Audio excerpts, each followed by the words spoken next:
Ça commence à devenir une culture pour le PSG. Kylian Mbappé et ses copains sont éliminés en 8e de finale de la Ligue des Champions. Alors certes, contre le Real, on peut se dire qu'il n'y a rien d'anormal. Mais ça serait sans prendre en compte les deux prestations des joueurs du PSG. Il y en a un à ma droite qui est bouillant. On va revenir sur le match, nos tops et nos flops et la suite pour les deux équipes. Merci d'être avec nous sur cette nouvelle vidéo de PPTV.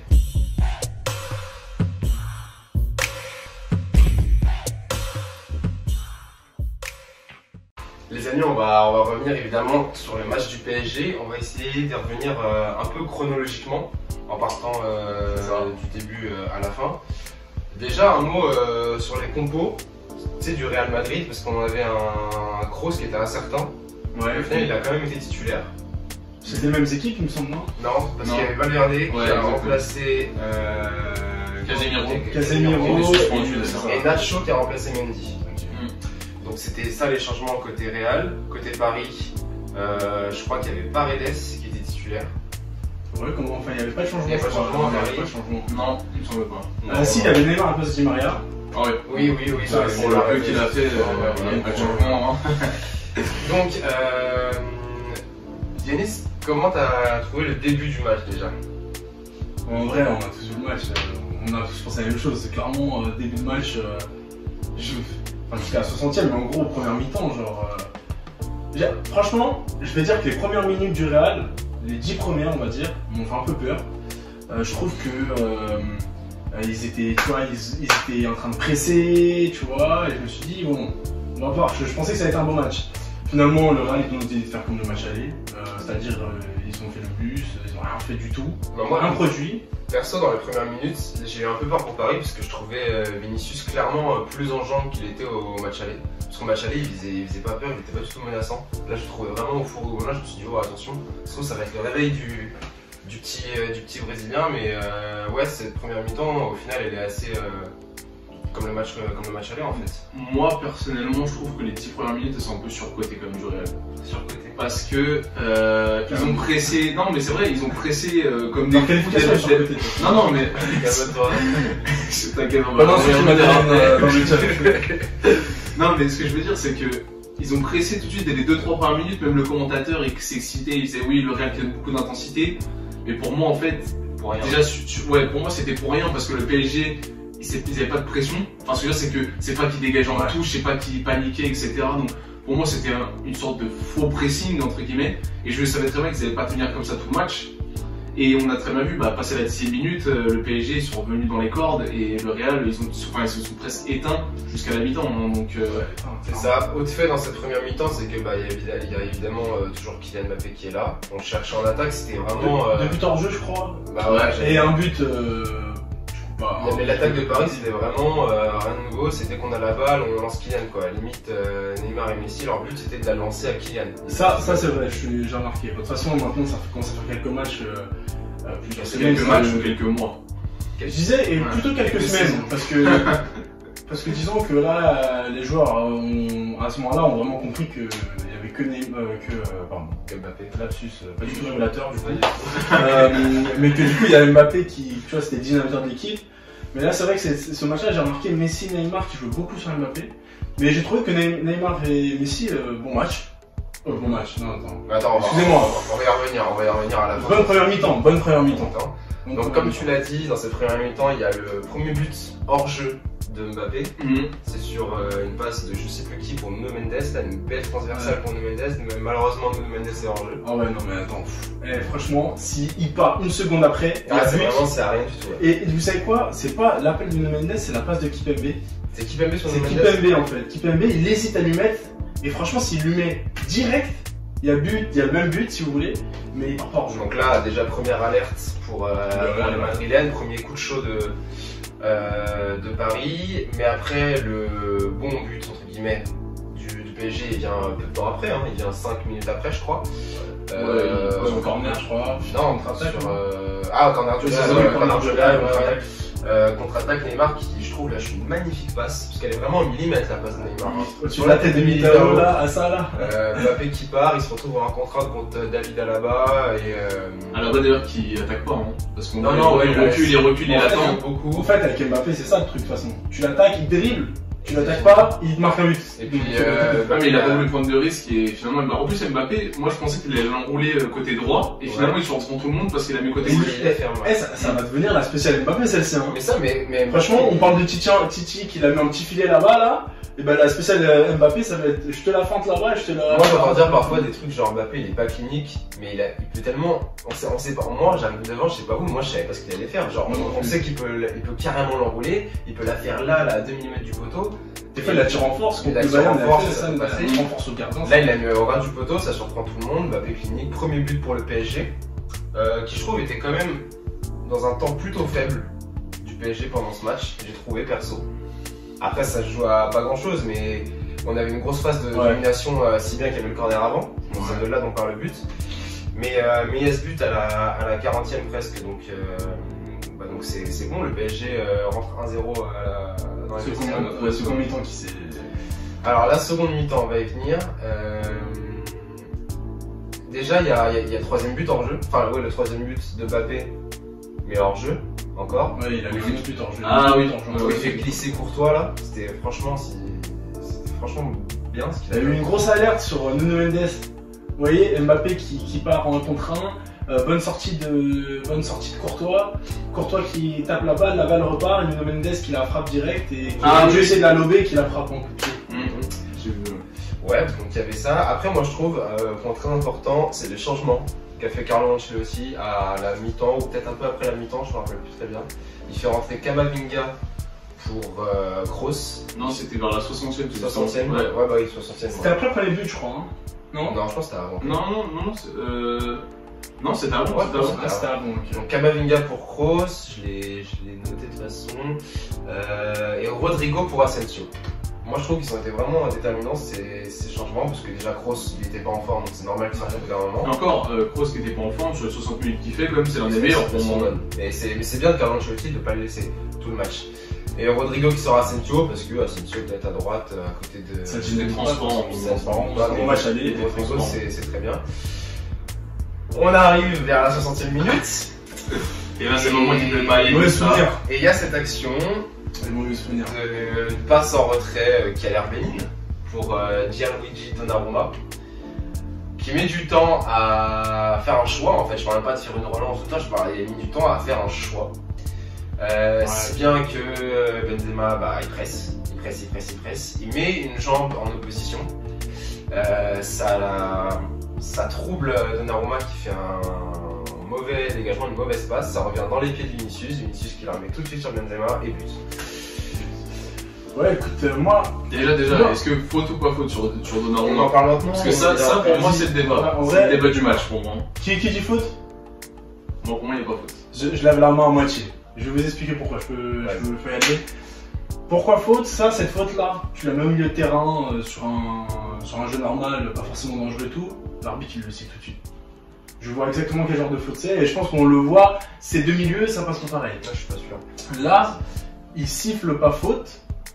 Parce que, en fait, Donnarumma, il se met tellement en danger seul que forcément, genre, il va pénaliser le fait que Donnarumma, tu vois, l'excès d'arrogance ou je sais pas trop quoi, tu vois, tu vois, le fait que, enfin, juste l'action de Donnarumma, il la sanctionne, tu vois. Donc, en soi, s'il l'avait sifflé, ça m'aurait pas choqué, mais de la même manière que là, il l'a pas sifflé, ça me choque pas. Vous voyez ou pas ce que je veux dire? C'est la faute qui, elle est sifflée au milieu de terrain, tu t'en fiches, quoi, tu dis rien. Et après là, c'est juste un fait. Moi, je trouve qu'il n'y a pas faute. Pourquoi? Parce que, bon, déjà, je connais bien Donnarumma pour l'avoir joué 5 ans à Milan. Le jeu au pied, c'est pas son fort. Et encore, j'ai déjà bien remontré, hein. Je suis pas pour Paris, mais je suis pas pour Gigio non plus. Mais Donnarumma, il s'est amélioré encore sur son jeu au pied sur ces 2 dernières saisons. Mais c'est pas ça encore. Et c'est pour ça qu'il a été mis en lieu et place de Navas aussi. Ouais, parce que justement, il était plutôt serein sur la pression et tout. Ouais, dégage une sérénité à la base. Je pense qu'il y avait aussi une continuité par rapport au match aller. Tu vois, il voulait pas casser un élan Pochettino de se dire je l'ai mis au match aller, si je mets Navas au match retour, voilà, tu vois. Et concrètement, pour moi, déjà, il fait un crochet vers ses cages. Déjà, quand t'es gardien, tu fais jamais ça, parce que c'est une grosse prise de risque, c'est une énorme prise de risque. Et au moment où il voit Benzema arriver et qu'il voit qu'il a pas de solution, sa seule opportunité, c'est de jouer la faute. Donc l'arbitre, indirectement, il se dit, il va tout faire pour jouer la faute. Tu penses qu'il a joué la faute? Je pense que c'est pour ça que l'arbitre ne siffle pas. Exactement, parce que quand tu regardes bien le ralenti, il y a un contact. Mais le contact il est trop léger pour que Donnarumma il finisse par terre. Moi, je pense que si on en rajoute pas, l'arbitre peut-être C'est ça, parce que moi j'ai pas. Parce que c'est vrai qu'il envoie, il se. Hein, pourquoi? Parce qu'il anticipe la faute, parce qu'il sait qu'il est en danger. Mais pourquoi il en rajoute pas? Ce que je me suis dit, pourquoi il reste pas au sol, il se tient une cheville comme ferait un Verratti ou un Paredes? Pour moi, s'il fait ça, il y aurait peut-être eu un coup de sifflet. Hein. Mais je vais dire mon avis très rapidement, je suis d'accord avec toi, pour moi il n'y a pas faute. Je la siffle pas. Parce que, ok, Benzema touche pas le ballon, en attendant, il faut pas Donnarumma au sol, hein, c'est Donnarumma qui se met en danger tout seul. Et puis surtout, un truc très essentiel, il faut absolument pas que ça serve d'excuse aux Parisiens. Non, ça d'ailleurs, je pense qu'on va en revenir en fin de vidéo. D'ailleurs, on s'en prend deux. Mais ouais, je pense que c'est les Parisiens, enfin, pour moi, c'est le but car c'est le Real, c'est vrai. C'est ce que je mais le problème, c'est que les Parisiens, ils ont trop remis la faute sur ce but-là. Donc, en fait, moi je trouve. Je parle à vous, dites-nous en commentaire. Mais moi je trouve qu'en fait, j'entends souvent les gens dire oui, le PSG retourne dans ce travers et tout. Moi je suis pas d'accord. Les deux dernières saisons, le PSG, ils doivent pas prendre de but, ils prennent un but. Pourtant, ils se qualifient quand même. On peut parler du Barça, où le match retour, tu te dis, la nouvelle remontada au final pas du tout. Le Bayern, c'est la même chose. Mais disons que le PSG, je pense, psychologiquement craque quand il y a un fait de jeu comme ça, tu vois. C'est ça, parce un que. contre son camp, un penalty pas sifflé, un penalty sifflé alors qu'il n'y a pas lieu, un but comme ça, quoi. Enfin, c'est ça, alors, continuons notre chronologie. À ce moment-là, il y a un partout. Ouais. Et Paris est encore là. Enfin, plus que là. Au moment, avant le but, oui, mais à partir du but. Non, mais d'accord, à partir du but, je veux bien. Mais oui, on est toujours qualifié. Tu vois, là, tu peux te dire, il y a 2-1. Ok, on va essayer de plus en prendre et voilà, le match se poursuit. Le match, franchement, il y a du yo-yo. Tu sens que le PSG commence à échouer, mais ça va, ils ont quand même le pied sur la balle. Puis après, il y a le but de Benzema qui intervient à la 75e, j'ai pris mes notes, sur une course de Vinicius à fond qui fixe tout le monde. Vinicius, il la met en retrait pour Modric et Modric qui perce. La défense un peu fébrile du PSG, on va y revenir. D'ailleurs, la passe de Modric est très intelligente. Quand on regarde bien au ralenti, elle casse toute la ligne de la défense. Elle avait parfaitement tourné direct hors jeu. Même moi, sur mon écran, je pensais qu'il avait rendu. C'était un beau but. C'était Benzema, il fait le petit pas pour revenir et il crucifie Donnarumma. C'est touché par Marquinhos. Ouais. Et c'est peut-être le compte de Marquinhos qui empêche Donnarumma. Clairement, il l'empêche de la toucher. Non, bon, après, on en reparlera dans donc 2-1 pour Paris, là, 2-1 pour le Real, pardon. Là, ça commence un peu à piquer. Et puis, quoi, 10 secondes après, à la remise en jeu d'après. Ouais. Là, c'est l'effondrement. L'effondrement. Je sais même pas comment on arrive au fait. Enfin, est-ce que vous avez vu le but? Oui, j'ai vu le but, mais est-ce que vous avez vu la perte de balle? Mais en fait, alors non, je l'ai pas vu. Perte de balle, je crois que c'est un. Vas-y. Moi, je l'ai pas vu non plus parce que j'allais dire, ça a été tellement rapide que même la caméra, elle a pas suivi l'action. Elle a pas suivi l'action. Il filmait Benzema où il mettait Benzema nombre de buts en Ligue des Champions. Et tout de suite après, on voit le Real qui fait une passe, deux passes, il tire, il marque. Mais surtout que t'as Vinicius, tu sais pas comment, mais tu te retrouves avec un duel Vinicius-Marquinhos alors qu'on vient de faire l'engagement. Marquinhos, il fait un dégagement. J'ai même pas prononcé le mot dégagement, mais il fait une passe D à Benzema. C'est affreux ce qu'il fait. C'est affreux ce qu'il fait Marquinhos pour Benzema. C'est relatif quand même parce que. Et Benzema, du coup, pour finir, Benzema qui plante le troisième.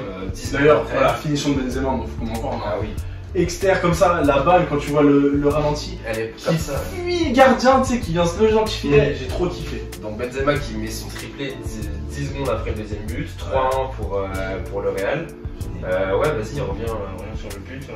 Bah, moi justement, c'est ce que j'allais dire en fait, le dégagement de Marquinhos il est un peu hasardeux, parce qu'il y en a plein qui ont dit ouais, il le remet dans les pieds, mais pour moi, c'est comme il a dit Yanis, c'est un peu sous le feu de la panique, tu vois. Ils viennent de prendre le deuxième, il y a un duel et tout, Marquinhos il se dit je vais dégager en touche, tu vois. Moi je vais la dégager loin et malheureusement il est sur le côté gauche et il la remet dans le cours du jeu. Il la remet dans le cours du jeu, mais Benzema arrive à ce moment-là parce que Benzema il est 2 mètres derrière, ce ballon il touche pas, tu vois. Donc c'est un jeu hasardeux, c'est un dégagement hasardeux. C'est un jeu, il est quand même caché. Justement, on est tombé sur Marquinhos et même très très sévèrement. Je crois que dans l'équipe il a eu 2 sur 10, un truc comme ça. Et si vous voulez, on passe au top au flop comme ça. C'est pas la transition, mais. Donc pour finir, 3-1 pour le Real.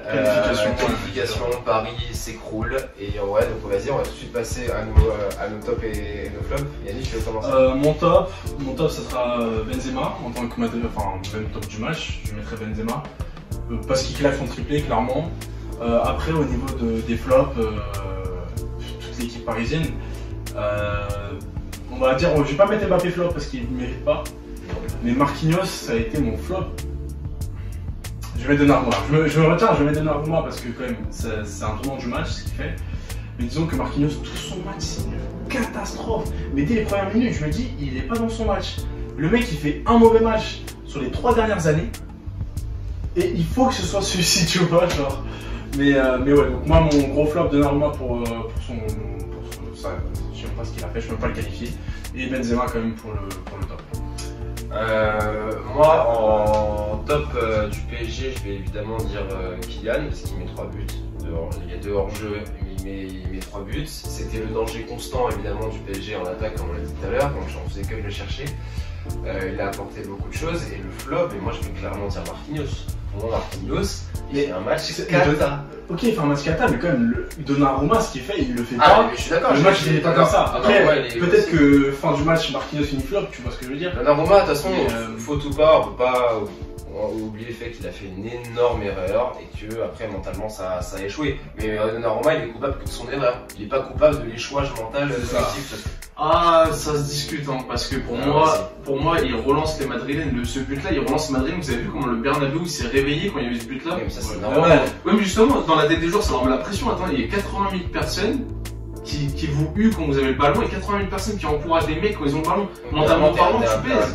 Oui, mais vraiment, t'es un sportif pro. Tu dois, dans ces moments-là, il faut qu'il y ait des mecs, surtout quand t'as des mecs avec des vécus de Messi, Neymar ou quoi, qui doivent dire, ok les gars, on cède pas à la panique, on contrôle. Troisième but, perte de balle. C'est ça. À quel moment t'es un joueur expérimenté de 30 ans qui a gagné la Ligue des Champions et tout? À quel moment? Il a gagné qu'une fois la Ligue des Champions, attention. Mais à quel moment tu t'es dit, je prends la balle, j'y vais tout seul? Enfin, un mec, ça fait déjà 2 ans que le mec il a pas éliminé un seul joueur en Ligue 1 sur dribble, et le mec il a cru qu'il allait éliminer un. Enfin, non, et puis après, faut dire la vérité, Messi et Neymar c'est peut-être des grands joueurs, pour moi c'est pas des leaders. Non, c'est pas les mecs qui sont capables, comme t'as dit, de dire les gars on calme le jeu, les gars. C'est pas grave, DJ, t'as fait une erreur. Voilà, c'est pas des leaders, c'est des mecs, ils prennent un but et tu le vois à la caméra, ils font ça. Ils baissent la tête comme ça, et ils partent, ils disent allez on va engager. Alors tu vois, c'est pas des mecs qui applaudissent, qui encouragent, qui disent c'est pas grave les gars, tu vois. Et c'est ça qui manque, je pense. Il y a des gros joueurs, mais il n'y a pas de leader. Du coup, ton top flop, toi? Bah, moi, mon top Benzema, enfin, c'est classique, hein. Pour moi, je pense que je peux pas dire autre chose. Et mon flop, je vais pas dire un joueur du PSG en particulier, je vais dire l'équipe du PSG sauf Mbappé. Pour moi, il n'y a pas plus de Marquinhos que de Donnarumma, que de machin. Pour moi, c'est l'ensemble de l'équipe.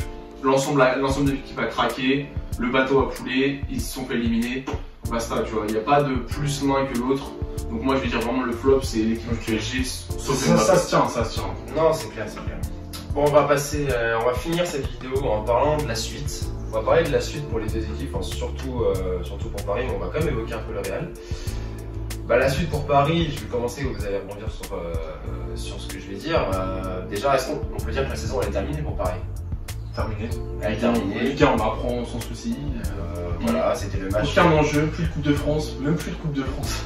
Éliminé en 8ème. Éliminé en 8ème, donc je pense que Paris, il n'y a plus grand chose à tirer de cette saison. Hein. Ça va être un long fleuve tranquille jusqu'à la fin.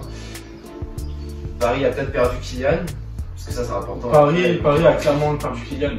On va voir ce qu'il va faire cet été. Franchement, je vous dis, il y a toujours plus d'ensemble à signer.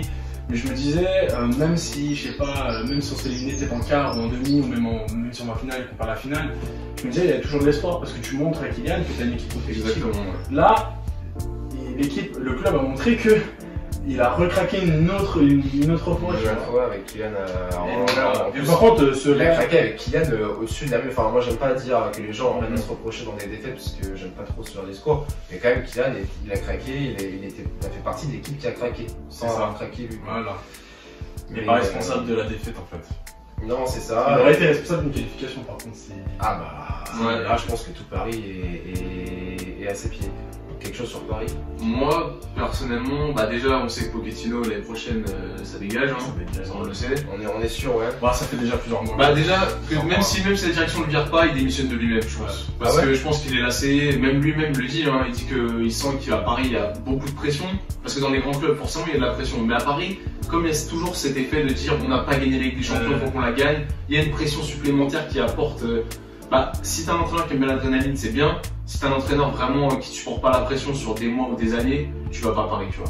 Et vous pensez qu'il avait un contrôle un peu sur ses joueurs plus que des coachs d'avant ou même pas en fait? Non, je tiens quand même à dire que Pochettino, je trouve que Pochettino a fait rentrer Mbappé dans une autre dimension. Ouais, je suis assez d'accord. Je trouve que, vous savez, des fois il y a des joueurs qui ont besoin, comme ça, d'un entraîneur qui vont les trucs. Souvent c'est des entraîneurs emblématiques, Sir Alex Ferguson pour Cristiano Ronaldo, évidemment Guardiola pour Messi. Pochettino, c'est pas un de ces grands noms-là. Mais ce que je veux dire, c'est que je trouve que Mbappé sous Pochettino, il a jamais été aussi fort. L'année dernière, à partir du moment où Pochettino arrive, il est clinique. Pochettino, il s'est dit, ok, il a compris Mbappé, c'est mon meilleur joueur. Et Mbappé, il aime jouer comme ça, je le fais jouer comme ça et c'est fini. Donc je pense que Pochettino est un peu un artisan là, du succès de... Ouais, je pense que si Mbappé continue sur une dynamique exceptionnelle comme il est aujourd'hui, dans sa situation. c'est pour moi, c'est grâce à Pochettino. Ok, donc au final, il est resté combien de temps Pochettino? Un an et Il arrive en janvier 2020. Il va rester un an et demi, parce que c'est pas sûr, hein, on vous dit, c'est que... Un an et demi, On bon suppose. bah... Après aussi, d'un point de vue aussi équipe, je pense qu'il va y avoir beaucoup de départs. Déjà des joueurs qui ne seront pas renouvelés, Draxler, on parle de Draxler, de Di Maria déjà. Il y a aussi Dina Ebimbe, qui a un fin de contrat en 2022, donc ça c'est pareil, c'est un jeune de centre de formation. Est-ce que le nouveau coach, il pourra lui faire confiance ou pas? Ça c'est pareil, bon comme d'habitude, les jeunes du PSG pourront en faire toute une histoire, tout un chapitre, hein, je pense.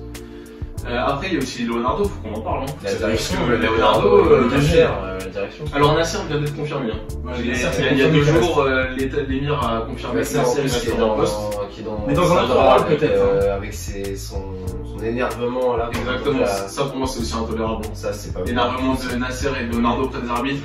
Quand t'es le PSG, quand t'as une image dans le monde, parce que le PSG se regarder là, c'est pas les joueurs qui craquent, c'est l'équipe qui craque. Non mais tu te rends compte? C'est club. C'est le club, c'est une... Et ça pour moi c'est une frustration générale. Hein. Ça c'est l'image typique d'une frustration générale qui fait que le mec il dit ça fait 11 ans qu'on est là, on a fait une finale de Ligue des Champions en 11 ans. Avec combien de dépensés? Presque 1 milliard d'euros, ils ont dit la dernière fois, de dépenser sur le marché des transferts en 11 ans. Une finale, enfin moi je veux pas chier sur les finales, mais c'était la finale en plus sympa quoi, tu vois. Il y avait la finale. Il évite de chier dessus aussi. Bah Leipzig, Atalanta, c'est ça. C'est-à-dire quoi? C'est-à-dire que le Bayern... Eric Choupo-Moting. Toi tu vois qui en successeur à Paris et Nice là? J'aimerais qui? Là je te prends à chaud. Tu prends un show comme ça. Ouais. J'ai vu là qu'il y a 2 noms qui reviennent beaucoup. On a Zidane, mais qui revient depuis longtemps, et on a Conte. Ouais, je voulais que tu parles de Conte justement. Le truc de Conte, c'est que Conte, Conte entre Tottenham, il va donner forcément une envie, le pressing, il va donner un truc à cette équipe qui va se renouveler un peu. Tu vois, on a même les Nuno Mendes, la Kimi, tout, je trouve qu'ils ont une super mentalité, tu vois. Même les Danilo.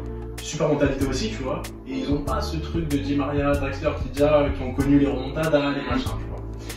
Mais d'un autre côté, Conte, c'est un joueur qui s'embrouille toujours avec ses directions et qui reste pas plus de 2 ans dans un club. Donc en vrai, si tu me dis de choisir, je préfère choisir Zidane. Il va pas forcément renouveler le côté le foot, tu vois, parce que c'est pas un entraîneur qui est hyper moderne, tu vois. Mais par contre, au moins, on se dit que le mec il peut peut-être rester plus longtemps dans le club, apporter plus de trucs. Et puis en France, de toute façon, c'est un entraîneur français. En France, c'est. On parle de Zidane quand même, les gars. Après, Conte, je tiens quand même à signaler que pour moi, c'est un entraîneur un peu capricieux. Ouais. C'est-à-dire que Conte, s'il te dit je veux A, B, C, il veut A, B, C, il veut pas A, B, C, D ou A, E, F, tu vois. C'est vrai que c'est une tête de mule un peu. Et c'est pour ça que Conte, pour moi, il faut qu'il s'entende avec le directeur sportif. Si le directeur sportif il est pas dans la même ligne que Conte, ça peut pas marcher. Je suis complètement d'accord. Du coup, ouais, Leonardo, faut qu'il parte. Enfin, faut qu'il parte. Je pense que Leonardo va partir. Il faut qu'il soit remplacé. On fera peut-être une vidéo sur le bilan si jamais le jour il sera limogé. Le bilan de Leonardo sera intéressant. Il y aura un bilan de fin de saison à faire, je pense, globalement. Voilà, sur le PSG. Un petit mot sur la suite du Real quand même. Du coup, le Real se qualifie en quart. Ils sont tombés, on l'a vu il y a pas longtemps, contre Chelsea. Exactement. Moi, je trouve ça, le Real, ils enchaînent quand même 2 grosses confrontations sans hiérarchiser le niveau des équipes. Je peux en voir par exemple le Bayern. Mon prono vite fait. Salzbourg et là, ils sont tombés contre Villarreal, on est d'accord. Donc Chelsea, 2 fois de suite, tombe contre une grosse team. Le Real, 2 fois de suite, tombe contre une grosse team. Donc ça, c'est pour le côté Ligue des Champions, mais ils sont clairement capables de passer. Non. Non Vite fait, hein, juste le pronom. Non. Le Real, là, comment il joue, ça va être une catastrophe. Le match, ça va être de l'attaque défense. Ah ouais. Le Real, ils vont faire que de rester bloc bas. Chelsea, ils aiment la possession, ils vont avoir la possession. Ça va être une cata. Faut rappeler quand même que c'est le remake de la demi-finale de l'année dernière. Hein. Ouais. Non, tu n'es pas passé justement. Non, Chelsea était passé. Ouais, Mais ça avait été serré Ouais, hein, sur les deux rencontres. ouais. Sur les deux rencontres, c'était assez serré. Après, Chelsea, ils vivent ce qu'ils vivent en ce moment. Hein. C'est ça. La situation extra-sportive, un petit peu moins près dans la tête des joueurs, comme, enfin, c'est des professionnels, donc peut-être que ça leur passe au-dessus pour l'instant. Mais quand même, c'est un élément à prendre en compte parce que les matchs sont en 2 semaines. Donc d'ici 2 semaines, il va encore se passer d'autres choses, d'autres nouvelles pour Chelsea. Donc ça reste à voir. Quoi. Non, et puis voilà, le Real Madrid en Liga cross contrôle, toujours premier. Bon bah voilà, la saison continue pour le Real et la saison est arrêtée pour le PSG. Les gars, on a fait le tour. Ouais. Merci à vous de nous avoir suivis pour avoir parlé de la confrontation Real PSG. On se revoit très vite dans une nouvelle vidéo. Salut. Ciao.